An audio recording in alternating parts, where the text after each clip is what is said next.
Beef कोफ्ते किस तरीके से तैयार होते हैं, किस तरीके से आप उसको फ्रोजन करके उसका बिजनेस कर सकते हैं, मैंने मुकम्मल तरीके से आपको उसकी रेसिपी दी।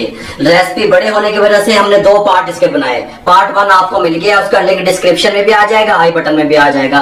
ग्रेवी इसकी किस तरीके से तैयार होती है, इसको किस तरीके से आप कितने स्टीम पे पकाएंगे, आप मुकम्मल गाइड करने वाला हूं, तवज्जो से देखिए।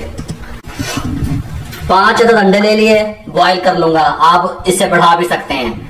ये मैंने 3 अदद प्याज ले लिए, अगर वजन में देखें तो 1.5 पाव बनते हैं। इनको मैं ग्राइंड कर लूंगा थोड़ा पानी डाल के। ये तकरीबन 1.5 पाव टमाटर हैं, इनको भी मैं अच्छे तरीके से थोड़ा पानी का इस्तेमाल करूंगा, ग्राइंड कर लूंगा। 8 से 10 अदद सब्ज मिर्ची हैं, इनको भी मैं अच्छे तरीके से इनका पेस्ट तैयार कर लूंगा, ग्राइंड कर लूंगा। ये 1 इंच का टुकड़ा अदरक का है और 8 से 10 जलवे लहसुन के हैं, इनका भी मैं पेस्ट बना लूंगा। ये तमाम चीजें मैं इस तरीके प्रोसेस से गुजार लूं, उसके बाद मैं आपसे मिलता हूँ। अंडे बॉईल होने के लिए रख दिए, 1/2 टेबल स्पून नमक का डाल के पकाया, सब चीजों का मैंने पेस्ट तैयार कर लिया। इसके साथ का एक पैन ले लें, इस पे चढ़ा दें, फ्लेम को ऑन कर दें। 300 ग्राम ऑयल या जितना आप पसंद करते हैं उतना भी डाल सकते हैं, 250 ग्राम भी डाल सकते हैं। कितने कोफ्ते बना दे रहे हैं? ये 1 किलो के जो मैंने तैयार किए थे कोफ्ते, टोटल जो 1 किलो की मैंने पहले रेसिपी दी थी फ्रोजन कोफ्ते की, वो तैयार करने लगा। ये इसके अंदर शामिल करते हैं, इसको गर्म होने दें, ऑयल गर्म हो जाए, फिर उसके बाद में आपसे मिलता हूँ। फ्लेम जो मैंने रखा हुआ है अभी हाई रखा हुआ है। ये जो प्याज मैंने आपको बताए थे ये इसमें शामिल करते हैं, प्याज का पेस्ट, और इसको या तो 4 मिनट तक इसको इसमें फ्राई कर लें या गोल्डन ब्राउन कर लें, जैसे आपका दिख जाए। टाइम भी बता दिया और आपको इसका गोल्डन फ्राई का तरीका भी बता दिया। 4 मिनट के बाद मैं आपसे मिलता हूँ। इसका टेस्ट जब भी अच्छा बनेगा जब आप हर चीज को प्रॉपर भुनाई के लिए टाइम देंगे, जल्दी जल्दी नहीं करेंगे। इस टाइम पे आके लहसुन अदरक जो आपको बताया था उसका पेस्ट शामिल कर दें और इसको 3 मिनट के लिए मजीद इसको इसमें भून लें। 3 मिनट के बाद जो है ना मैं आपसे मिलता हूँ। टमाटर का पेस्ट शामिल कर दें 3 मिनट के बाद, और ये जो सब्ज मिर्ची मैंने आपको बताई थी इसको भी मैंने पेस्ट बनाया होता है, शामिल कर दें। कोफ्ते की ग्रेवी में हर चीज पेस्ट की शक्ल में जाएगी, ये बात आपके जहन में रहे। 3 से 4 मिनट इसमें मैं इसको अच्छे तरीके से इसको फ्राई कर लूँ, उसके बाद मैं आपसे मिलता हूँ।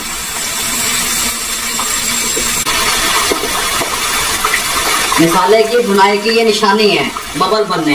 प्याज में और टमाटर में, लहसुन अदरक में जो भी पानी था हमने उसको खुश करना था। अब ये बबल बनने शुरू हो गए, हमें स्मूथ ग्रेवी चाहिए, गाढ़ी गाढ़ी, वो तैयार हो गई है। इस टाइम पे आके 1/2 टेबल स्पून नमक शामिल कर देंगे अपने टेस्ट के हिसाब से, नमक का खास ख्याल किया करें।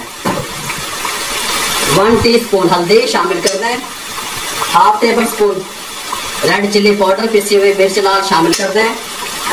खुश्क धनिया पाउडर 1.5 टेबल स्पून शामिल कर दें, बहुत अच्छा टेस्ट लेके आएगा। 1 टेबल स्पून जीरा पिसा हुआ शामिल करते हैं, हर चीज इसमें पिसी हुई जाएगी। इसको अच्छे तरीके से इस तरीके से मिक्स कर लें और 2 से 3 मिनट अच्छे तरीके से मसाले में इसकी भुनाई कर लें। 2 से 3 मिनट के बाद में आपसे मिलते हैं। मसाले की भुनाई के बाद जब बबल आने शुरू हो जाएं, फ्लेम को इंतहाई स्लो कर दें, दम वाली फ्लेम पे नहीं आए। अब इसके अंदर ये दही डालनी है, क्योंकि मैंने पहले आपको कई दफा बताया जब भी कोई व्हाइट चीज शामिल करें फ्लेम को कम किया करें। 100 ग्राम दही शामिल करें और इसको 2 मिनट हल्की आंच पे इस तरीके से मैं पकाऊंगा। 2 मिनट के बाद आपसे मिलूंगा।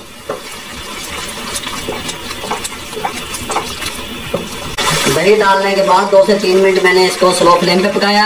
अब फ्लेम को मीडियम कर दें और ये 1 किलो पानी है मेरे पास, ये 1 किलो पानी इसके अंदर शामिल कर दें और इसको पानी को थोड़ा सा पकने दें। जब बॉयल आना शुरू होगा पानी में, फिर उसके बाद मैं आपसे मिलता हूँ। पानी में जोश आना शुरू हो गया है, दम वाली फ्लेम कर दें, बिल्कुल दम वाली हल्की। ये दम वाली फ्लेम करके ये जो फ्रोजन कोफ्ते मैंने बताए थे इसमें डाल दें। जितना शोरबा आप पसंद करते हैं आप उतना भी पानी डाल सकते हैं, इसमें कुछ जरूरी नहीं है। लेकिन इन कोफ्तों के लिए ये 33 कोफ्ते थे, गालपन 32, इनके लिए जरूरी था। इसको अच्छे तरीके से इस तरीके से इसमें थोड़ा सा ऐसे घुमा लें, ऐसे। तो ये हार्ड तो नहीं बनेंगे? नहीं हार्ड बनेंगे, सॉफ्ट बनेंगे, नरम बनेंगे। अच्छे तरीके से इसको इसमें घुमा लें और इसको 20 से 25 मिनट के लिए दम पे दे दें। अब जेडी गल भी होनी है, जो कुछ भी इन्होंने करना है दम ने करना है। दम वाला खाना बहुत टेस्टफुल बनता है। जो कोफ्तों में कसर है, जो पानी का कच्चा पाना है, मिसाले का कच्चा पाना है, जो कुछ भी है वो इसमें कसर निकलेगी अब दम में। 20 से 25 मिनट के बाद मैं आपसे मिलता हूँ। दम वाले फ्लेम पे 25 मिनट के बाद ढक्कन को खोलने लगे हैं। बिस्मिल्लाहिर्रहमानिर्रहीम। ये देखने से कंडीशन हो क्या ही कहने, कमाल की खुशबू है, हाय हाय क्या बात है।